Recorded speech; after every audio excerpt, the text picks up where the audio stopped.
Welcome to the bird media. నేను మీ పవన్ కృష్ణమూర్తి. నిన్న విస్తృత స్థాయి సమావేశం పెట్టుకున్నటువంటి జగన్మోహన్ రెడ్డి గారు మాట్లాడినటువంటి దాంట్లో వారు ఇనాగరేట్ చేసినటువంటి ఈ blue book or digital book ఏదైతే ఉందో దాంట్లో ఇంకొక కోణాన్ని కూడా మనం మాట్లాడుకోవాలండి. అంటే నిన్ననే చేసినటువంటి వీడియో మీద కింద పెద్దలు ఒక కామెంట్ చేశారు, ప్రొవోక్ చేసింది. ఏంటి ఇంత మాట అనేశారు అంటే జగన్మోహన్ రెడ్డి గారు చెప్పిన దాని ప్రకారం ఇంకేముంది, ఇంకో 3 ఏళ్లే కదా ఎన్నికలు వస్తే, ఖచ్చితంగా 29లో వచ్చేది మనమే అధికారంలోకి.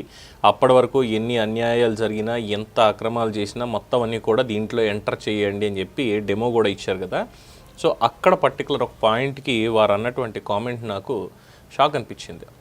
పవన్, వాట్ ఇఫ్ జగన్మోహన్ రెడ్డి 10 ఏళ్ల తర్వాత అధికారంలోకి వస్తాడు అనుకుందాం, అంటే 29 కూడా కాదు 34లో వస్తాడు అనుకుందాం. మరి అప్పటి వరకు జరిగినటువంటి అన్యాయాలు, అక్రమాలు వీటన్నిటి మీద కూడా ఎంటర్ చేస్తూ వెళ్లాల్సింది అంతేనా? ఇది ఆయన అన్నటువంటి కామెంట్. మరి అప్పుడేంటి పరిస్థితి అని. ఇది ఒకటైతే జగన్మోహన్ రెడ్డి గారు అసలు ఇక్కడ ఏం చెప్పదలుచుకున్నారు? భారతదేశంలో చట్టాలు, న్యాయం ఇవి ఉన్నాయి, వీటికి సంబంధించిన సెక్షన్లు కానీ ఇవన్నీ ఉన్నాయి, వ్యవస్థలు అనేవి ఉన్నాయి, వీటి ఎవ్వరినీ కూడా మీరు పట్టించుకోవద్దు అని చెప్పదలుచుకున్నారా? న్యాయం నేను మాత్రమే చేస్తాను, అప్పటిదాకా మీరు ఏదైనా పర్వాలేదు, మీరు ఎంటర్ చేసుకుంటూ వెళ్ళండి అని చెప్పదలుచుకున్నారా? ఇదే ఉంది పరిస్థితి.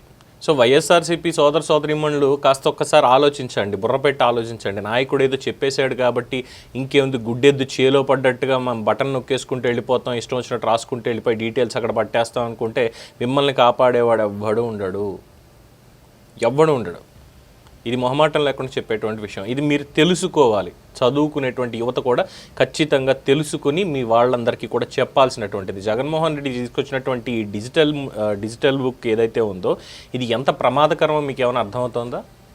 ఏ రకంగా పవన్ ప్రమాదకరం? నాకు ఇప్పుడు ఒక అన్యాయం జరిగింది, నాకు న్యాయం జరగలేదు కాబట్టి నేను జగన్మోహన్ రెడ్డి గారికి చెప్పుకున్నాను, ఆయన అధికారంలోకి వచ్చిన తర్వాత చేస్తాడు. మరి ఈ గ్యాప్లో ఏం చేస్తారు? ఆయన అధికారంలోకి వచ్చిన తర్వాత చేస్తాడు అంటే ఈ గ్యాప్లో ఉన్నదంతా పోయి మీరు కూడా అయితే అంటే ఇది జరగకూడదు. దేవుడి దేవాలు తప్పకుండా ఎవ్వరూ కూడా ఇటువంటి ఇబ్బందులు పడకూడదు. కానీ ఇలా జరుగుతోంది అన్నటువంటి దాంట్లో. అండ్ రెండోది, అన్నీ అబద్ధ ప్రచారాలు చేస్తూ వెళ్తున్నప్పుడు ఇక్కడ అన్యాయం జరుగుతుందని చెప్పడానికి ఏముంది? మూడో పాయింట్ ఇంకోటి ఏమంటున్నారు, నేను వచ్చిన తర్వాత మొత్తం వీటంతా తేలుస్తాను అని చెప్పి అంటున్నారు. ఇక్కడ ఒక మాట గుర్తు చేసుకోవాలి మనం.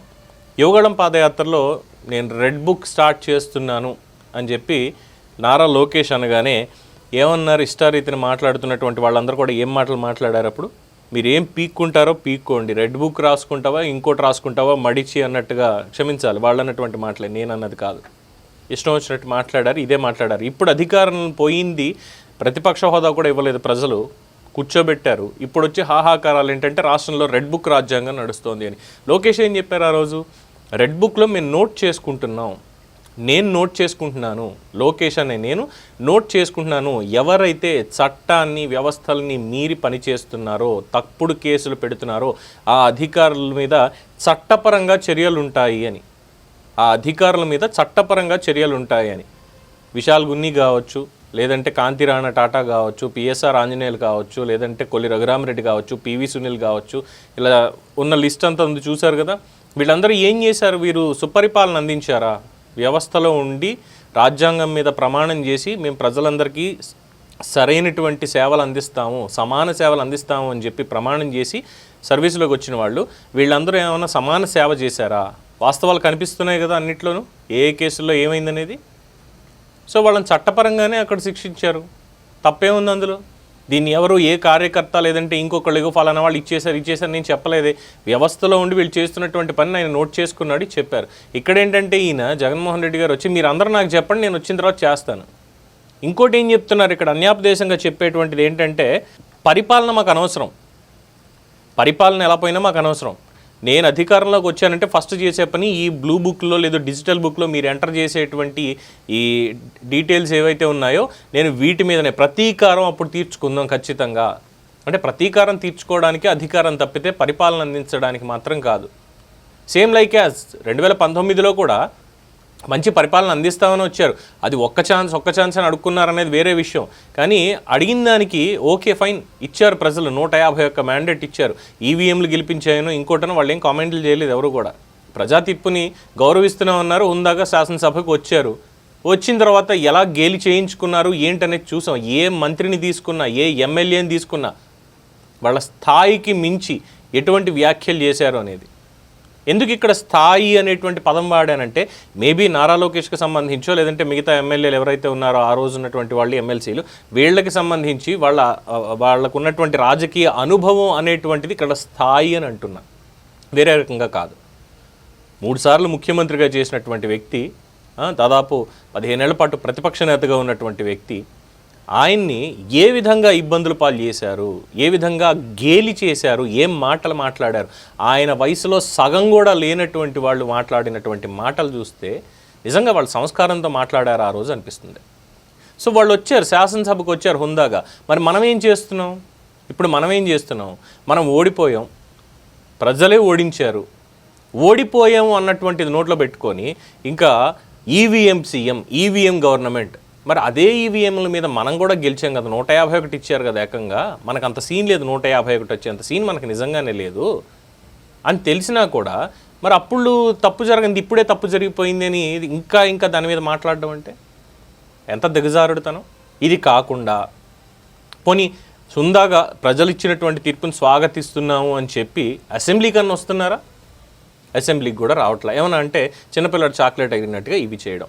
సో ఇలా చేసుకుంటూ వచ్చి ఇప్పుడు కొత్తగా తీసుకొచ్చేది ఏంటి? ఏం జరిగినా సరే మీరు నాకు చెప్పండి, నేను అధికారంలోకి వచ్చిన తర్వాత నేను పాలన అందిస్తానని చెప్పలా. సో ఇందాక స్టార్ట్ చేసినటువంటి పాయింట్ ఎక్కడ అంటే, ఈ పరిపాలన అందిస్తామని ఒక్క ఛాన్స్ అన్నారు చూసారా, అక్కడ వచ్చి జగన్మోహన్ రెడ్డి గారు చేసినటువంటి పని ఏంటండి? వస్తూనే ప్రజావేదికని కూలగొట్టండి. ప్రభుత్వ సొమ్ము, ప్రజల సొమ్ముతో కట్టినటువంటి ప్రజావేదికని కూలగొట్టండి.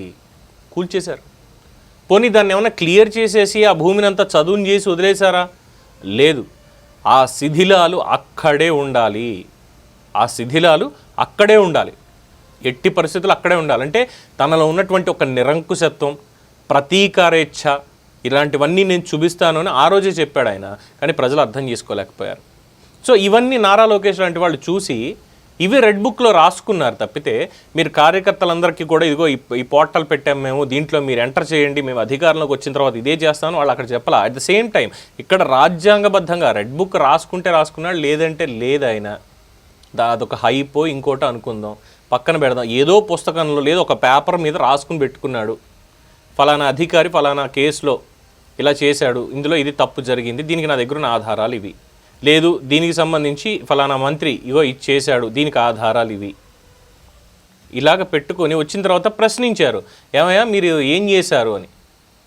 సమాధానాలు లేవు, సస్పెన్షన్లో ఉన్నారు. ఎందుకంటే ఆ రోజు చేసింది తప్పు కాబట్టి. ఇది చట్టబద్ధంగానే జరిగినటువంటిది, ఇదేం అక్రమంగానూ అన్యాయంగా జరిగినటువంటిది ఏం కాదు. ఇది మనలాగా రాష్ట్రపతి పథక గ్రహీత ఏబి వెంకటేశ్వరరావు గారు ఎవరైతే ఉన్నారో, ఐపీఎస్ ఆఫీసర్, డీజీ ర్యాంక్ అధికారి, 5 ఏళ్ల పాటు ఆయన సస్పెండ్ చేసి ఎలాగా విదేశాల నుంచి, ఇజ్రాయెల్ నుంచి, ఇంకో చోటు నుంచి నిఘా పరికరాలు కొనుగోలు చేశారు అని. అదేమన్నా మరి వాళ్ళ మామగారు డబ్బులు ఇచ్చారు, బాబు అల్లుడు గారు కట్నం ఇస్తున్నాను, నేను కొనుక్కోండి, ఆయన ఇష్టం, ఎక్కడి నుంచి కావాలంటే అక్కడి నుంచి అని చెప్తే ఏబి వెంకటేశ్వరరావు గారు ఆయన ఇన్ఫ్లుయెన్స్ అంతా వాడేసి వెళ్ళి, మరి ఎక్కడ ఇన్ఫ్లుయెన్స్ ఎలాగా? మన సెంట్రల్ ఇంటెలిజెన్స్లో, సెంట్రల్ డిఫెన్స్ ఇంటెలిజెన్స్ వీళ్ళందరి దగ్గర ఇన్ఫ్లుయెన్స్ అయింది, వాడేసి ఇగో నేను మరి ఫలానా జగన్మోహన్ రెడ్డి మీద వీళ్ళ మీద నిఘా పెట్టడం కోసం ఈ అధికారం ఉపయోగించి ఇవి తెప్పిస్తున్నాను నేను, మీరు నాకు వెంటనే క్లియరెన్స్ ఇచ్చేయాలి ఇది అని. 10 కోట్ల రూపాయలు ప్రభుత్వ ఖజానా నుంచి సెంట్రల్ గవర్నమెంట్కి వెళ్ళేయట డిఫెన్స్ వాళ్ళకి, మళ్ళీ డిఫెన్స్ వాళ్ళు వెనక్కి పంపించారట. సో ఇవన్నీ కూడా కేసులు. రివ్యూ కమిటీ అనేది ఒకటి ఉంటుంది, ఏ పరికరాలు తెప్పిస్తున్నారు, ఎందుకోసం తెప్పిస్తున్నారు, దానికి పర్చేజ్ గ్రూప్ అనేది ఒకటి ఉంటుంది, పర్చేజ్ కమిటీ అని ఒకటి ఉంటుంది. కమిటీ వాళ్ళు సిఫార్సు చేస్తారు. ఓన్లీ ఈ ఇంటెలిజెన్స్లో ఈయన ఏదో చెప్పేశారని ఈయన మాత్రమే కాదు, ఇంకా చాలామంది ఉంటారు. ఆ తర్వాత హోమ్ మినిస్టర్కి వెళ్తుంది, చీఫ్ మినిస్టర్ రివ్యూ చేసి పంపిస్తారు. ఇన్ని ఉంటాయి. ఇవేం లేకుండా ఈయనకి 5 ఏళ్ళు శిక్ష వేసేసాడు. ఇది ప్రతీకారేచ్ఛ. విశాల్ గున్ని మీద, కాంతిరాణా టాటా మీద, పిఎస్ఆర్ ఆంజనేయులు, పివి సునీల్ కుమార్, కొల్లి రఘురామరెడ్డి, చెప్పుకుంటూ పోతే ఇలాంటి చాలామంది ఉన్నారు. వీళ్ళని చేసినట్టు కాదు, వీళ్ళందరూ కూడా ఆ చట్టాన్ని దుర్వినియోగపరిచి చేసినటువంటి దానికి. ఇక కార్యకర్తల పాయింట్, తెలుగుదేశం పార్టీ కార్యకర్తలకి సంస్థాగతంగా ఒక మెకానిజం అనేది వాళ్ళకు ఉంది, కానీ మన దగ్గర అది లేదు. సో అందుకోసం బ్లూ బుక్ పెట్టాను, ఇంకా మనం చేయాల్సిందే దీంట్లో అని ఏదో చెప్తాడు ఈయన. ఓకే ఫైన్, అది కూడా బాగానే ఉంది. కానీ ఇక్కడికి వచ్చేసరికి ఏం చెప్దాం అంటున్నారు, మేము ఇక్కడ పౌరుల హక్కులకి భంగం వాటిల్లేలా చేస్తాం మేము. అంటే ఈరోజు నీకు అన్యాయం జరుగుతున్నా కూడా 5 ఏళ్ల తర్వాత 10 ఏళ్ల తర్వాత నేను వచ్చే వరకు నువ్వు వెయిట్ చేయి. నువ్వు న్యాయస్థానాలని కానీ పోలీస్ స్టేషన్లు కానీ నువ్వు ఆశ్రయించొద్దు, ప్రభుత్వాన్ని కూడా ఆశ్రయించొద్దు. నీకు అన్యాయం జరిగిపోయింది, నేనే దిగి రావాలి, నేనే దాన్ని క్లియర్ చేయాలి. అప్పటిదాకా నువ్వు వెయిట్ చేస్తూనే ఉండు, చచ్చిపోతే చచ్చిపో. ఇది అన్యాపదేశంగా ఆయన ఇచ్చేటువంటి సందేశం విత్ దట్ డిజిటల్ బుక్. ఇక్కడ ఇన్స్టంట్ జస్టిస్ అను ఇంకోటన పాయింట్ కాదు. తప్పు జరిగింది అన్నప్పుడు దాని మీద విచారణ జరగాలి. విచారణ అధికారి ఉంటారు, విచారణ అధికారి వచ్చి విచారణ చేసి తప్పు ఎక్కడుంది ఏంటి ఇవన్నీ కూడా క్లియర్ చేస్తే చట్టం న్యాయం అనే ఉన్నాయి. వీటిని నేను పనిచేయనివ్వను. నాకు ఈ చట్టం న్యాయం మీద నాకే కాదు నమ్మకం లేదు, మీకు కూడా నమ్మకం ఉండకూడదు. మీరు నన్నే నమ్ముకోవాలి, నన్ను నమ్ముకో, ఉన్నది అమ్ముకో. ఇది ఆయన ఎండ్ ఆఫ్ ద డే చెప్పేటువంటిది అనమాట. సో ఇక్కడ ప్రతీకారం మాత్రమే ఒక గమ్యంగా జగన్మోహన్ రెడ్డి స్టార్ట్ చేసినటువంటి ఒక వికృత క్రీడ ఇది. దానికి కొనసాగింపు ఇది. ఆల్రెడీ స్టార్ట్ చేశాడు 2019, అంతకుముందే స్టార్ట్ చేశాడు. ఆయన తీసుకొచ్చి ఆయన ప్రమోషన్ కోసం పెట్టుకున్నటువంటి ఐప్యాక్ ఏదైతే ఉందో ఒక విషవృక్షం, ఆయన పెంచి పోషించినటువంటి విషవృక్షం, ఆ ఐప్యాక్ స్ట్రాటజీ, అందులో తయారైన స్ట్రాటజిస్టులు, ఆ స్కూల్ నుంచి వచ్చిన వాళ్ళు ఈరోజు ఎక్కడ పడితే అక్కడ ఉండి విషాన్ని జిమ్ముతున్నారు రాష్ట్రం మీద. నేను ఇంకా దాన్ని కంటిన్యూ చేసుకుంటూనే వెళ్తాను అని చెప్పి ఈయన చెప్తున్నాడు. ఈయన కూడా రేపొద్దున చెప్తాడు, చూడండి నేపాల్లో జెన్జీ ఉద్యమం వచ్చింది, ఏపీలో కూడా జెన్జీ ఉద్యమం రావాల్సిందే, యువత అంతా తిరగబడండి, మీరు ఏం చేస్తారో చేయండి, నేను వచ్చిన తర్వాత కేసులు లేకుండా చేస్తాను అని. తునిలో రైలు ఘటన అదే కదా. ఆ రోజు దాని వెనకాల ఉన్నటువంటి ప్రోద్బలం ఏంటి, ఎవరు ఏం చేశారు, ఇవన్నీ ఉన్నాయి కదా. ఆ రోజు కోల్పోయింది 10 కోట్ల రూపాయలు కోల్పోయి ఉంటాం ట్రైన్కి, డబ్బులు పోతే పోయి రైల్వే శాఖకి. కానీ ఇక్కడ 10 ఏళ్ల భవిష్యత్తు కోల్పోయింది ఆంధ్ర రాష్ట్ర యువత అప్పుడు, అది జరిగిన తర్వాత. ఇది ఆయన ప్రతీకారేచ్ఛ. ఇప్పుడు కూడా నేను అదే పంధాన్ని అనుసరిస్తాను అని చెప్పి చెప్తున్నారు. సో ఇక్కడ నేరం చేశారు అన్నటువంటి వాళ్ళ మీద అలాగే కేసులు పెట్టి వాళ్ళని విచారించి అందులో నేర తీవ్రత ఎంత ఉంది, ఏముంది, ఎవరు చేశారు, ఎవరు చేయించారు, అంతిమ లబ్ధిదారులు ఎవరు, ఇలాగ ఒక విచారణ అనేది ముందుకు తీసుకెళ్తూ అది రెడ్ బుక్ కానివ్వండి ఇంకొకటి కానివ్వండి వ్యవస్థలను ఉపయోగించుని తీసుకెళ్తూ ఉంటే ఈయన మాత్రం వచ్చి చేసేది ఏంటంటే మేము పరిపాలన అనేది గాలికి వదిలేసి ప్రతీకారేచ్ఛ. ఇది ఆయన చెప్పేటువంటిది. సో మై డియర్ ఫ్రెండ్స్, ఏం చేద్దాం దీన్ని? పరిపాలన నాకు అవసరం లేదు, నేను వచ్చేది ప్రతీకారం తీర్చుకోవడానికి మాత్రమే అని చెప్పి వైఎస్ఆర్సీపీ సభ్యులందరికీ జగన్మోహన్ రెడ్డి గారు చెప్పారు. ఇట్ డజంట్ మీన్ దట్ వాళ్ళకి మాత్రమే అప్లికబుల్ అనుకోవడానికి వీల్లేదు. రాష్ట్ర ప్రజలందరికీ కూడా ఆయన చెప్తున్నటువంటి సందేశం ఇది.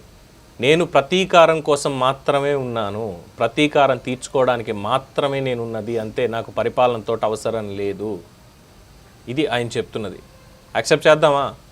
యాక్సెప్ట్ చేస్తే పరిస్థితులు ఎలా ఉంటాయో ఒక్కసారి అర్థం చేసుకోండి. ప్రజావేదిక దగ్గర నుంచి, వివేకానంద రెడ్డి గారి హత్య దగ్గర నుంచి, డాక్టర్ సుధాకర్ ఆయనకు జరిగిన దాని నుంచి, ఇలా ఎన్నో ఉన్నాయి. ఎగ్జాంపుల్స్ చెప్పుకోవాలంటే చాలా ఉన్నాయి. యాక్సెప్ట్ చేద్దాం మరి డిజిటల్ బుక్ని? ఇలాంటి ఈ పరిణామాలు, ఇలాంటి కొత్తవి తీసుకొస్తూ రాష్ట్రాన్ని విచ్ఛిన్నం చేయడానికి చేస్తున్నటువంటి ప్రయత్నాలని కొనసాగనించాలా?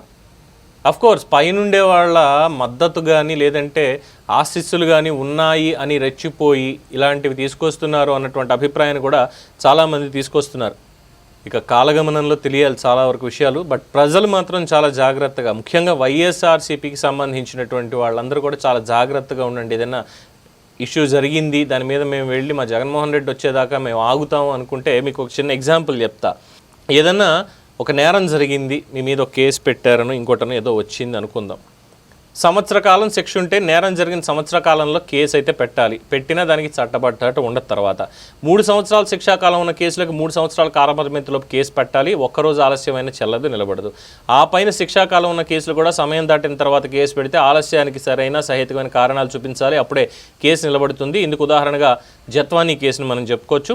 గత ప్రభుత్వం సమయంలో జరిగిన, తర్వాత వచ్చిన ప్రభుత్వ సమయంలో పెట్టిన కేసు నిలబడుతుంది. అయితే మహిళలపైన, బాలికలపైన కొన్ని హత్య కేసుల్లో ఆలస్యం జరిగినా దాన్ని సహేతుకంగా వివరణ చెబితే వాటికి రక్షణ ఉంటుంది. ఇవి చట్టపరమైన అంశాలు కాబట్టి అమాయకంగా తమకు అన్యాయం జరిగితే పోలీస్ స్టేషన్లో కేసు పెట్టకుండా డిజిటల్ బుక్లో కేసు వివరాలు పెట్టాం కదా అని భావిస్తే అది మీ తప్పు మాత్రమే అవుతుంది. డిజిటల్ బుక్ అనే వారికి ఏం ఫరక్ పడదు. కాబట్టి మీకు ఏదన్నా అన్యాయం జరిగితే ముందు ఉన్నటువంటి వ్యవస్థల్ని నమ్ముకోండి, కేసు నమోదు చేయండి. ఆ తర్వాత మీరు ఏ బుక్లో ఎంటర్ చేసుకుంటారో ఎంటర్ చేసుకోండి. అంతే తప్ప నాకు ఇక్కడ అన్యాయం జరిగిపోయింది కాబట్టి నేను సైలెంట్గా ఉంటా, మా మౌనాన్ని మీరు అలుసుగా తీసుకుంటున్నారు అనుకోవద్దు. మా మౌనం ఎంత ప్రమాదమో, ఎంత అగ్నిపర్వతంలో పేలుతుందో చూపిస్తాం మేము జగనన్న వచ్చిన తర్వాత అని మీరు కాళ్ళు ముడుచు కూర్చున్నారు అనుకోండి, ఇంకా జీవితాంతం కూర్చోవడమే అవుతుంది తప్పితే ఏమీ లేదు. సో అర్థం చేసుకుని ఇటువంటి చర్యలకి కాస్త దూరంగా ఉండండి. చెప్పండి, మీ నాయకుడికి చెప్పండి, వెళ్ళి జగన్మోహన్ రెడ్డి గారు మనకి పోలీసులు అనే వాళ్ళు ఉన్నారు, ఏపీ పోలీసులు అంటే వాళ్ళు వైసీపీ పోలీసులో టీడీపీ పోలీసులో కాదు, ఏపీ పోలీసులు. ఎఫ్ఐఆర్ అనేది బాబాసాహెబ్ రాసిన రాజ్యాంగం అనేది, న్యాయ సంహిత అనేది ఇవన్నీ మనకున్నాయి. ముందు కేసులు నమోదు చేద్దాం, తర్వాత ఏమైనా ఉంటే పోరాడదాం. అంతేగాని మీ దగ్గరకు వచ్చి మీరు వచ్చేదాకా అంటే ఉంటామో పోతామో తెలీదు. అందువల్ల ఇలాంటి ఐడియాలు మానేసి కార్యకర్తల ఆరోగ్యం మీద వాళ్ళ మీద దృష్టి పెట్టండి. చాలామంది మీ గురించి కష్టపడి లక్షల్లో కోట్లలో కోల్పోయినటువంటి వాళ్ళు ఉన్నారు. వాళ్ళకి కనీసం ఆలనా పాలన లేదు పరిస్థితుల్లో. కాస్త వాళ్ళని ఏమన్నా ఆదుకునేటువంటి కార్యక్రమాలు, అంటే తెలుగుదేశం పార్టీ లాంటి వాళ్ళు ఇన్సూరెన్స్ ఏదైతే ఇస్తున్నారో కార్యకర్తలకి, అలాగే మీరు కూడా ఇన్సూరెన్స్లు, గుర్తింపు కార్డులు ఇలాంటి కార్యక్రమాలు ఏమైనా పెట్టి అసలు ముందు మన అనుకునే వాళ్ళు ఎవరనే వాళ్ళని చూడండి. మీ అనుకునే వాళ్ళు మాత్రమే కాదు, మన అనుకోండి అని ఒక సలహా ఆయనకి చెప్పండి. వింటే మీ అదృష్టం, వినకపోతే మీ దురదృష్టం. సో ఇది డిజిటల్ బుక్కి సంబంధించి జగన్మోహన్ రెడ్డి గారి అసలు సిసలైనటువంటి ఆలోచన. పరిపాలన అనేది మాకు అవసరం లేదు, కేవలం ప్రతీకారం మాత్రమే. దీని మీద మీ అభిప్రాయాన్ని కామెంట్స్ రూపంలో తెలియజేయండి. చూస్తూనే ఉండండి ది బర్డ్ మీడియా. ఈ వీడియో కనుక మీకు నచ్చినట్టయితే లైక్ చేయండి, షేర్ చేయండి, సబ్స్క్రైబ్ చేయండి. అలాగే పక్కనే ఉన్న బెల్ ఐకాన్ని క్లిక్ చేయండి.